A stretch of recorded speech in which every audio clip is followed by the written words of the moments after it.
small, inquisitive and solitary, the only child of an only son, growing up in rented lodgings or hotel rooms, constantly on the move as a boy.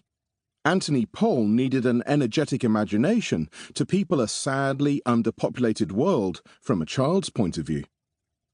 His mother and his nurse were for long periods the only people he saw, in general the one unchanging element in a peripatetic existence. All his character points to a strong maternal influence. He himself wrote long afterwards of John Aubrey, another slight, sickly baby growing up in isolation, without friends of his own age to become an acute and perceptive observer of his contemporaries. Both drew a steady stream of pictures in childhood, making sense of a chaotic and confusing external reality long before either learned to write.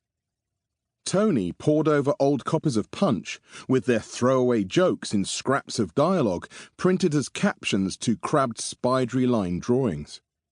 Aubrey, whose biography he wrote as a kind of preliminary to his own Dance to the Music of Time, was an accomplished graphic artist as well as a writer. Aubrey's estimate of his own potential and its characteristically downbeat expression came close to his biographer's view of himself.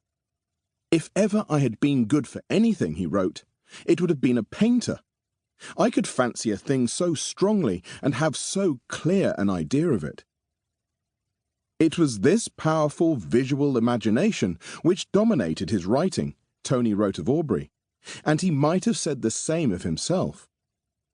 As a small boy, the books he read or had read to him were the standard diet of his age and sex in the decade before the First World War.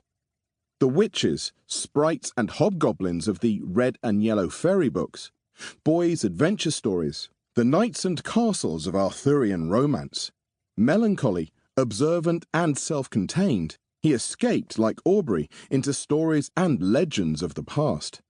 The anodyne to which he was addicted as early as he could remember, and with which throughout life he could never dispense. For company, he deployed troops of increasingly battered toy soldiers and, as soon as he was old enough, constructed long chains of invisible relations. Tony was still a schoolboy when he first took up what he described as a kind of genealogical knitting. He had no home of his own, no siblings, no family to speak of except for a single aunt on each side and 3 cousins, sons of his father's sister whom he scarcely saw. His mother's parents had died before he was born, and for years he had no contact with his Pole grandparents either because, after inspecting him once as a baby, his grandmother refused to let him come near her again on the grounds that a grandchild made her feel old. Genealogy joined him up to an extended family he never knew. His immediate ancestry was not encouraging.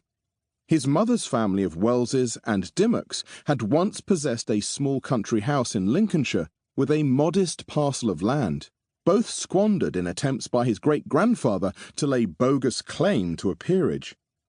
The same man, Dimmock Wells, tried and expensively failed to seize for himself the obsolete hereditary title of King's Champion. Of his 3 sons, 2 died unmarried, and the third ended the male line by producing 3 daughters, each of whom abandoned on marriage the name of Wells Dimmock. Tony's Pole grandfather was less ineffectual but irretrievably unromantic. He had once dreamed of becoming a cavalry officer, but his father died when he was 8 years old, leaving no money to buy him a commission. Instead, he migrated as a young man to Melton Mowbray in Leicestershire and became for the rest of his life, in his grandson's words, an unappeasable fox hunter.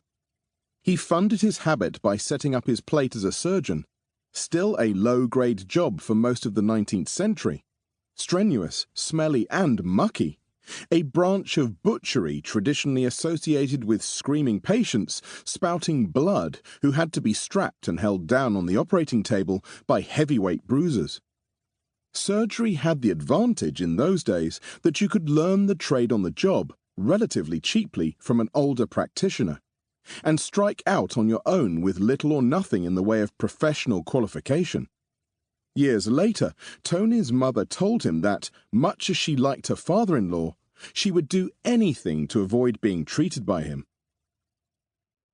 To keep listening to this audiobook, I've left you a link in the description so you can do it, at no cost thanks to Audible's 30-day free trial.